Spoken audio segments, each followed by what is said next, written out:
যাক বাবা, বড় দেখে কতগুলো হাঁসের ডিম নিয়ে এসেছি। এবার মাকে বলবো এই মশলা দিয়ে যেন হাঁসের ডিমগুলো রান্না করে দেয়। টুম্পা, তুমি কিছু মনে না করলে আমি এই ডিমগুলোকে হাঁসে পরিণত করে দিতে পারি, যাতে তুমি ডিমের বদলে হাঁসের মাংস রান্না করতে পারো। কি সব আবল তাবল বকছো? এই ডিমগুলো সব হাঁস হয়ে যাবে?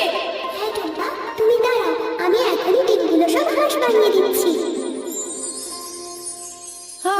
আরে এ কি, আমি কি দেখছি?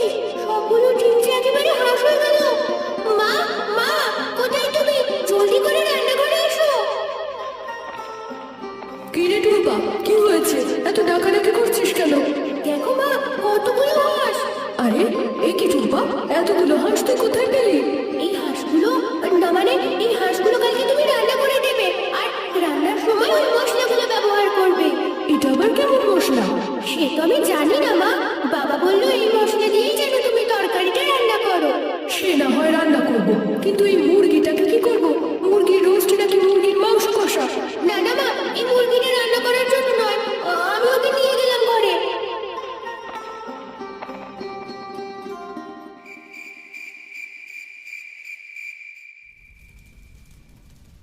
আরে বাহ, কি সুন্দর ঘ্রাণ ভেসে আসছে। মাংসটা খেতেও খুব মজা লাগছে। কিন্তু টুম্পার ওই মুরগিটা আজ রান্না করেছো নাকি? না গো, টুম্পার ওই মুরগিটা রান্না করিনি, আজ তো রান্না করেছে হাঁসের মাংস। হাঁসের মাংস? তো তুমি এই শীতের ভিতর হাঁসের মাংস কোথায় পেলে?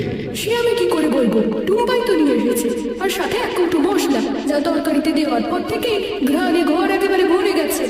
ওকে গিয়ে টুম্পা আবার হাঁস করে নিয়ে আসেনি তো? সে তো আমি জানি না, তবে কাল তোমাকে হাঁসের মাংস রান্না করে দেবো। কি বলে গেলে হাঁসের মাংস রান্না করে দেবে? সেটা আবার শীতের দিনে?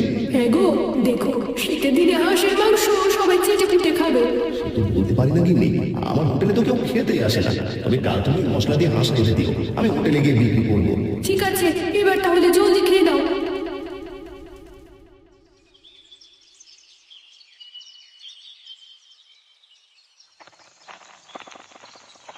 দেখো টুম্পা, কি সুন্দর ঘ্রাণ ভেসে আসছে। আরে টুম্পা, তুই এসেছিস? আয় আয়, জলদি করে হাঁসের মাংসটা তোর বাবার হোটেলে দিয়ে আয়। হ্যাঁ মা, দাও, আমি এখনই হাঁসের মাংসটা দিয়ে আসছি। তা তুই খাবি না টুম্পা? না মা, আমি এসে খাবো, তুমি আমার জন্য কিছুটা রেখে দাও। ঠিক আছে টুম্পা, তুই তাহলে আগে তোর বাবাকে দিয়ে আয়।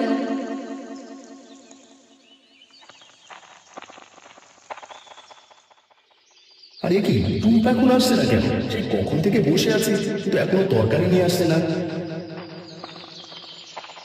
বাবা, হাঁসের মাংস নিয়ে আমি চলে এসেছি। হ্যাঁ রে টুম্পা মা, জলদি করে দিয়ে দেখি, বেলা তো আর কম হলো না, কিন্তু এখনো যে কোনো লোক খেতে আসছে না। বাবা, আজকে রান্নাটা খুবই ভালো হয়েছে, তুমি কোনো চিন্তা করো না, দেখবে খদ্দের ঠিক সময় চলে আসবে। তাই যেন হয়। এবার তুই ডিম কিনে নিয়ে বাড়ি চলে যা। ঠিক আছে বাবা, আমি এখনই চলে যাচ্ছি।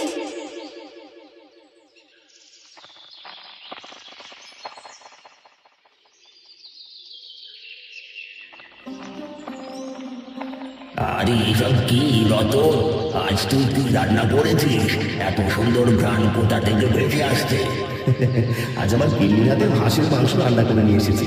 বলিস কি, শীতের দিনে হাঁসের মাংস? দে দে দে রতন, জলদি করে আমাকে এক বাটি ভাত আর হাঁসের মাংস দে। ঠিক আছে পুরো বসো, এখনই দিচ্ছি। আরে ও দাদা, আপনার হোটেলে আজ কি রান্না করেছেন? এত সুন্দর ঘ্রাণ ভেসে আসছে যে। আর বলবেন না দাদা, এই শীতের ভেতরে হাঁসের মাংস বিক্রি করছি, তাই এত ঘ্রাণ ভেসে আসছে। কি বললেন? হাঁসের মাংস? তাও আবার এই শীতের দিনে? দিন দিন, জলদি করে আমাকে এক থালা ভাত আর হাঁসের মাংস খেতে দিন। হ্যাঁ দিদি, এখনই দিচ্ছি, আপনি চেয়ারে গিয়ে বসুন। আরে আজ ওটা কি, কোনো খদ্দের আসছে না কেন? বলি সবাই হোটেলে খেতে ভুলে গেল নাকি? না না না না, বিষয়টা তোমার একদমই ভালো ঠেকছে না রে। কালু, আরে ওই কালু, কোথায় গেলি রে? ব্যাংকে বলুন করতে পাবো, এই তো আমি। আরে অত ছাড়া তুই এতক্ষণ কোথায় ছিলি? আর আজ হোটেল একেবারে ফাঁকা কেন? সব খদ্দের কোথায়? ব্যাংকে করতে পাবো, আমি সেটা জানার জন্য তো গিয়েছিলাম। কি জানার জন্য গিয়ে কি জেনে এসেছিস সেটা খুলে বলতো। ঘটে বাবু, ওই রতন তার হোটেলে হাঁসের মাংস বিক্রি করছে, আর সেই মাংসের ধারে গ্রামের সবাই তার হোটেলে খেতে যাচ্ছে। বলিস কি রে কেন? ওই রতনে এত সুন্দর করে হাঁসের মাংস রান্না শিখলো কোথা থেকে? ঘটে বাবু, খবর নিয়ে জানলাম এক বুড়িমা থেকে ওই জাদুর মশলা দিয়েছে, আর সেই মশলা দিয়ে রান্না করলে অনেক ঘ্রাণ বের হয়। বলিস কি রে কেন?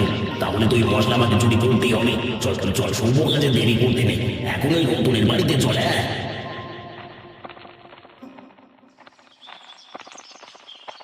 মা, ও মা, কোথায় তুমি? আমাকে জলদি দুটো খেতে দাও। শীতের দিনে হাঁসের মাংস খেতে চাই, তস হয়েছে না। হ্যাঁ টুম্পা মা, চল ঘরে চল, হাঁসের মাংস রান্না করে আমি ঘরে রেখে এসেছি। ঠিক আছে মা, চলো আমি এক্ষুনি আসছি। মুরগি, তুমি এখানেই থাকো, আমি ঘর থেকে দুটো খেয়ে আসছি। ঠিক আছে টুম্পা, তুমি ঘরে গিয়ে খেয়ে এসো, আমি এখানেই থাকি। আচ্ছা, আমি এবার যাই।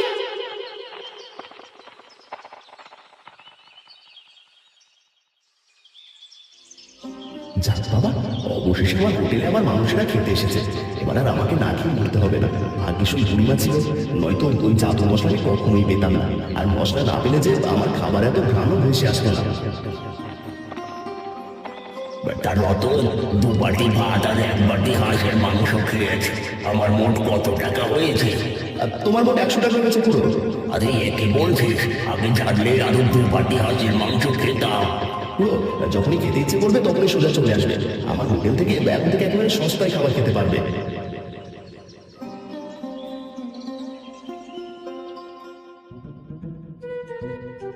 আরে দেখ কালু, ওই তো রতনের রান্না করে সেই জাদুর মশলার কৌটো। ওই কৌটো এখন থেকে আমার। হ্যাঁ করতে পারবো, এখন থেকে ওই জাদুর মশলা আমরা ব্যবহার করবো। এতে করে অনেক লোক আমাদের হোটেলে খেতে আসবে। ওরে হতচ্ছাড়া, এত দেরি করছিস কেন? জানিস না শুভ কাজে দেরি করতে নেই। যা যা যা যা, জলদি করে জাদুর মশলাটা চুরি করে নিয়ে আয় তো। হ্যাঁ করতে পারবো, আমি এখনই যাবো আর মশলা চুরি করে এখনই চলে আসবো। আরে এ কি, এটা তো চোর। এরা নিশ্চয়ই টুম্পাদের জাদুর মশলা চুরি করতে এসেছে। না না, এদেরকে উপযুক্ত শাস্তি দিতে হবে, নইলে এরা টুম্পার আরো অনেক ক্ষতি করবে। কিন্তু সেটা আমি একদমই হতে দেবো না। যে করেই হোক এদেরকে শাস্তি দিতেই হবে। ওরে বাবা রে, ওরে মানে এটা আবার কি রে? ও করতে পারবো, আমাকে ছেড়ে দিতে পারে, আমি আপনার সাথে দিন, আমাকে ছেড়ে দিন। ওরে হতচ্ছাড়া, আমাকে ছাড়া, আমি মরে গেলাম রে। ওরে বাবা রে, ওরে মানে এ কোথায় আছো? আমাকে বাঁচাও। ওরে বাবা গো, ওরে বাবা গো, মরে গেলাম গো। পরের জিনিস চুরি করার মজা কেমন, সেটা তোরা এখনো হাড়ে হাড়ে টের পাবি।